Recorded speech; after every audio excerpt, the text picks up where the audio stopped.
Bonjour, c'est Guylaine, 5 minutes avec vous. L'univers a horreur du vide, et d'ailleurs le vide n'existe pas.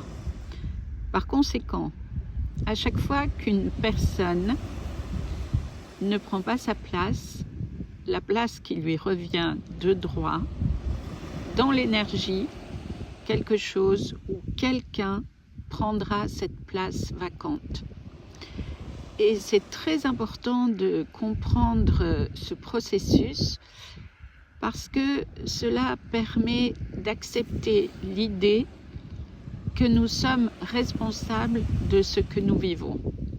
En effet, sur un plan relationnel, si vous ne prenez pas votre place en termes de respect et d'estime pour vous-même, alors quelqu'un abusera de vous et dans l'énergie, c'est ok, ça ne peut pas être autrement. Par ce principe, on peut comprendre que faire plaisir à l'autre au prix de soi-même, au prix de ce qui est juste dans notre cœur, n'est pas valide, n'est pas acceptable. Faire plaisir à l'autre au prix de nous-mêmes aura forcément des conséquences difficiles à vivre pour nous. Bien sûr, on peut faire des compromis, mais faire des compromis si nous avons en amont l'espérance d'obtenir quelque chose de quelqu'un, ça ne marche pas. À chaque fois que nous ne sommes pas dans la vérité de notre cœur, cela aura des conséquences difficiles à vivre pour nous.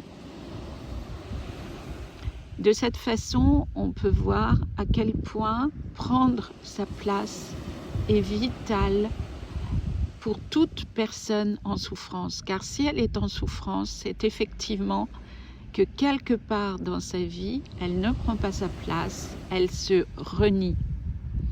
Et en ne prenant pas la place qui lui est due, elle permet à d'autres, ce faisant, de l'abuser. Alors, il est évident que l'abuseur porte une responsabilité dont il se fiche complètement d'ailleurs, et ce n'est pas le problème en l'instant. Le problème, c'est la souffrance qui est générée chez la personne qui n'accepte pas de reconnaître le pouvoir qui est en elle et par conséquent qui donne son pouvoir à l'autre. Et donner son pouvoir à l'autre, à une institution, à un individu, à un organisme, implique toujours de la souffrance pour la personne qui génère cet acte de soumission que la plupart du temps, personne ne lui demande, mais elle est dans cette action parce que le plus souvent, elle espère en retirer quelque chose de positif pour elle. Donc, on comprend que la seule possibilité pour sortir de la souffrance, c'est toujours d'être vrai. Vrai avec soi-même et vrai avec l'autre. Et que ne pas être vrai ne générera jamais ce que l'on espère en termes de facilité, de bonheur ou d'autres états positifs pour notre cœur. Voilà pour aujourd'hui. Je pense que c'est vraiment un processus qu'il est vital de regarder en conscience et voir dans notre vie les espaces où il y a les espaces qui sont vécus dans la souffrance pour y regarder et y trouver notre part de responsabilité et de déni envers nous-mêmes.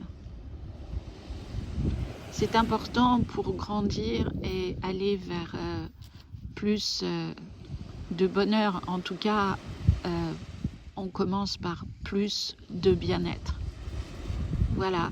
Donc, soyez vrai avec vous-même, avec votre cœur, de façon à générer plus de bien-être dans votre vie, tout en étant bien entendu dans le respect de l'autre, des autres.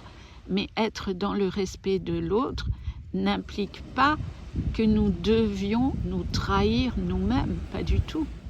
De même que comprendre un comportement dysfonctionnel chez une personne n'implique pas d'accepter ce comportement dysfonctionnel.